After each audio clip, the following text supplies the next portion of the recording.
दो हिंदुस्तान बन रहे हैं, एक अमीरों का हिंदुस्तान और दूसरा गरीबों का हिंदुस्तान। और इन दो हिंदुस्तानों के बीच में खाई बढ़ती जा रही है।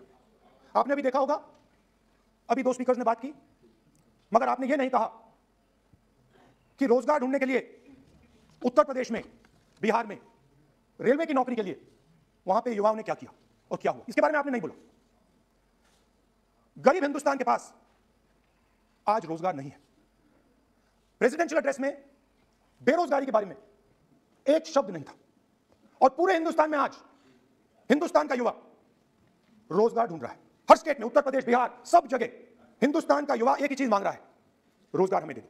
और आपकी सरकार नहीं दे पा रही। आपको मैं आंकड़ा देना चाहता हूं। इस पिछले साल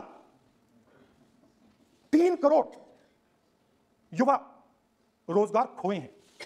आप बात करते हो रोजगार देने की, 2021 में 3 करोड़ युवा रोजगार खोए हैं। 50 साल से सबसे ज्यादा बेरोजगारी आज हिंदुस्तान में है। आपने मेक इन इंडिया की बात की, स्टार्टअप इंडिया की बात की, मगर जो रोजगार हमारे युवाओं को मिलना चाहिए वो नहीं मिला, और जो था वो गायब हो गया। और ये सच्चाई है, और इस सच्चाई को आप भी पहचानते हो, क्योंकि आपने भी अपने भाषणों में रोजगार के बारे में कुछ नहीं कहा। कितना रोजगार पैदा किया गया है, किस प्रकार किया गया है, उसके बारे में आपने नहीं बोला।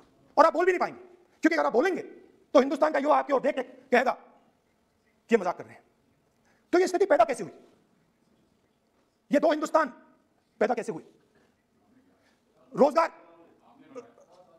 रोजगार स्मॉल और मीडियम इंडस्ट्री और जो हमारा इनफॉर्मल सेक्टर है उधर बनता है।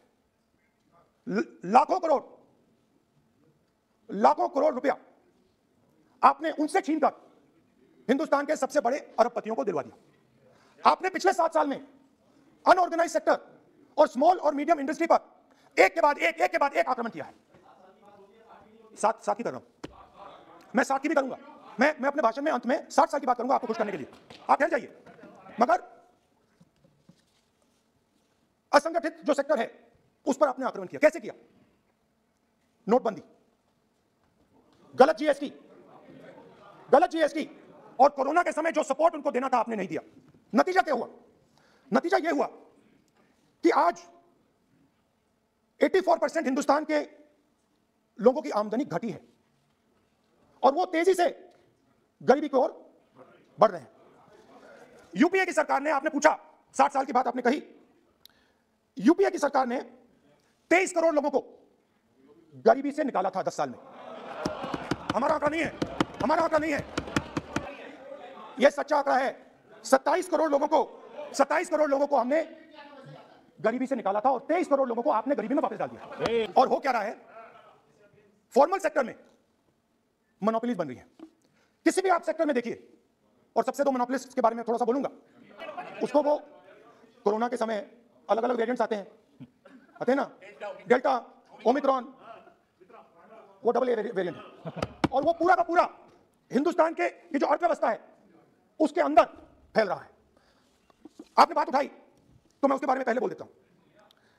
एक व्यक्ति को, नाम नहीं लूंगा, एक व्यक्ति को हिंदुस्तान के सब पोर्ट्स, हिंदुस्तान के सब airport, power transmission, mining, green energy, gas distribution, edible oil, जो भी हिंदुस्तान में होता है उधर अदानी जी दिखाई देते हैं। और दूसरी side Ambani ji, petrochemicals, telecom, retail, ecommerce में मोनोपोलियां। तो पूरा का पूरा धन जो है चुने हुए लोगों के हाथ में जा रहा है। और आपने जो असंगठित सेक्टर को खत्म किया, देखिए अगर आप इनफॉर्मल सेक्टर को खत्म कर देते और मैन्युफैक्चरिंग जॉब्स आप क्रिएट कर देते तो फिर इतनी प्रॉब्लम नहीं आती, फिर दो हिंदुस्तान नहीं बनते। मगर आपने क्या किया? आपने असंगठित सेक्टर को खत्म कर दिया। नोटबंदी, जीएसटी, कोरोना, सारे के सारे जो स्मॉल और मीडियम बिजनेस है उनको आपने बंद कर दिया। बोलने दीजिए। सारे के सारे जो स्मॉल एंड मीडियम इंडस्ट्री है आपने उसको खत्म कर दिया, नष्ट कर दिया। अगर आप उनकी मदद करते, उनको सपोर्ट देते तो फिर मैन्युफैक्चरिंग सेक्टर तैयार हो सकता था। मगर जो लोग आपका मैन्युफैक्चरिंग सेक्टर बना सकते थे उनको आपने खत्म कर दिया। तो आज हिंदुस्तान में आप मेड इन इंडिया की बात करते रहते हो। मेड इन इंडिया हो ही नहीं सकता। आज बात खत्म हो गई है, क्योंकि मेड इन इंडिया वाले हैं कौन? मेड इन इंडिया वाले स्मॉल मीडियम वाले हैं। उनको आपने खत्म कर दिया। मेड इन इंडिया वाले कौन है? असंगठित लोग हैं, उनको आपने खत्म कर दिया, हटा दिया, परे कर दिया। मेड इन इंडिया नहीं होने वाला है। अरे भाई, मेड इन इंडिया करने के लिए स्मॉल और मीडियम इंडस्ट्री को ही बड़ा करना पड़ेगा। बिना स्मॉल और मीडियम इंडस्ट्री को सपोर्ट दिए मेड इन इंडिया हो ही नहीं सकता है। और अगर आप पूछते हैं तो मैं आपको बताता हूं, मैन्युफैक्चरिंग जॉब्स की अगर हम बात करें तो मेरे पास आंकड़ा है यहां पे, पिछले 5 साल में मैन्युफैक्चरिंग जॉब्स 46% कम हुए हैं। 46% drop in manufacturing jobs in India. Why? Because you have destroyed the unorganized sector. Why? Because you have destroyed MSMEs. That is why you are focusing completely on 5 or 10 people. I don't have a problem with that. I don't have a problem with big industry. Focus on them. That is the reality. और हो क्या रहा है? 2 हिंदुस्तान बन रहे हैं, आप यहाँ पे भाषण देते रहते हो। नया Hindustan, new India, make in India, और कौन से नारे हैं? Startup India. आप ये बोलते रहते हो और देश में बेरोजगारी फैलती जा रही है। और आप ये मत सोचिए कि ये जो गरीब हिंदुस्तान है जिसको आप बना रहे हैं, ये मत सोचिए कि ये चुप बैठा रहेगा। ये मत सोचिए कि ये चुप बैठा रहेगा, ये चुप नहीं बैठा रहेगा। इस हिंदुस्तान को सब कुछ दिख रहा है। इस हिंदुस्तान को दिख रहा है कि आज, सुनिए, इन लोगों को दिख रहा है कि आज, ये आंकड़ा आप सुनिए, ये आपकी सरकार की देन है, ये आंकड़ा अच्छी तरह सुनिए। इस गरीब हिंदुस्तान को दिख रहा है कि आज हिंदुस्तान के 100 सबसे अमीर लोगों के पास हिंदुस्तान के 55 करोड़ लोगों से ज्यादा जायदाद है। बात समझिए, 10 लोगों के पास 40% हिंदुस्तान से ज्यादा धन है। 10 लोगों के पास।